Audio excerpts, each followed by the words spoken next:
I was in Ghana. We came to Ghana a week ago to commemorate the 400 years the first slave ship left. It was the second worst day of my life. The worst day of my life, my mama died. I never really fully got over that. But standing in them dungeons, where they took us from, where they stripped us of our heritage, of our land, of our lineage, that we were kings, chiefs, queens, landowners. They took us from here. When I stood in that castle, I couldn't even stand up.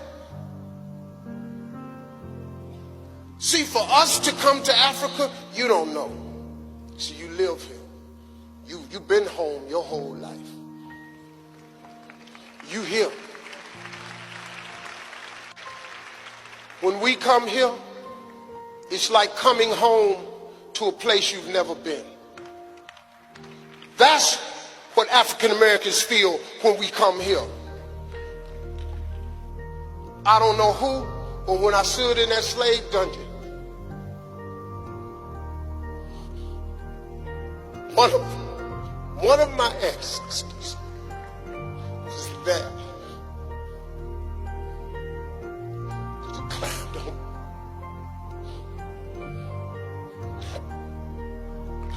And I fell. I couldn't even stand up because one of my ancestors was in that room. Man, see, then we went to the second castle. I didn't have that feeling. I was just angry at what they did to us. How dare you create such an evil scheme to strip people of who they are and take us to this land far away where we were hated even more. And then we go over here and we build a nation. We built America.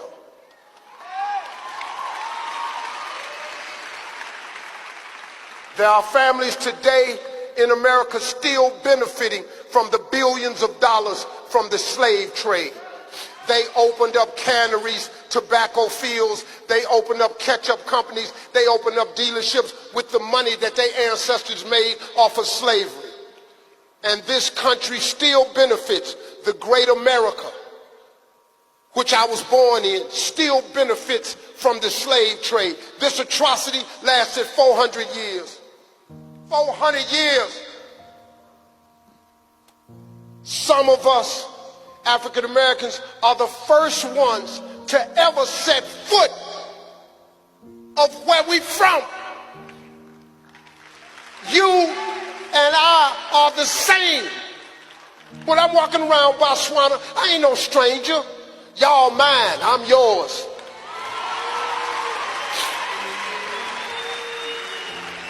I'm black like you. I'm African. See, you don't understand. I'm 62 years old. I know you can't believe it. I'm so fly. I'm so fresh and clean. I'm so dope. I drip. You understand? I'm with it. I'm the flyest 62-year-old on the planet. Outkast wrote a song about me. Ain't nobody dope as me. I'm just so fresh and clean. That was about Steve Harvey. Huh?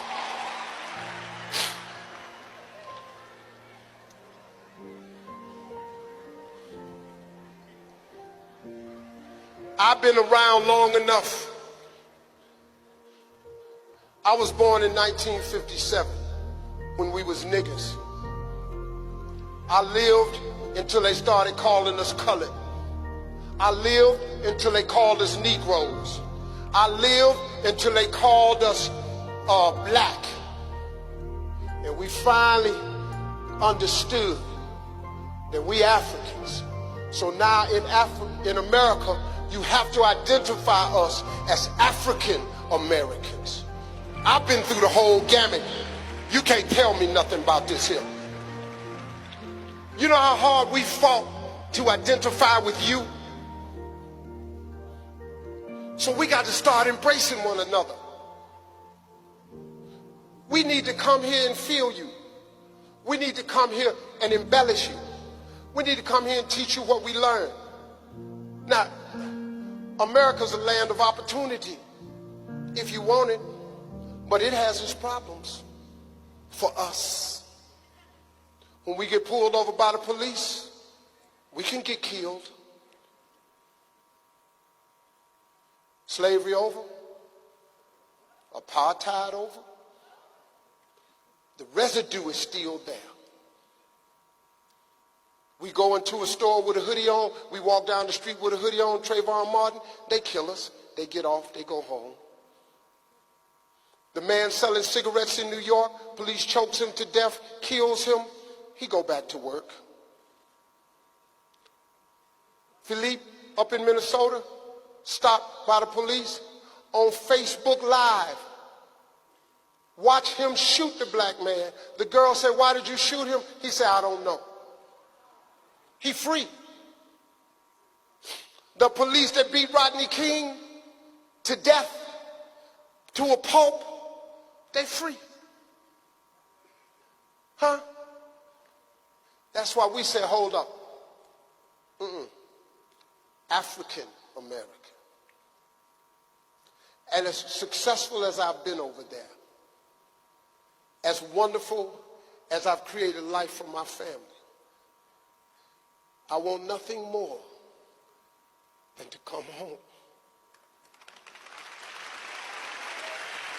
Nothing means more to me than to come home. You've been on my vision board for 7 years.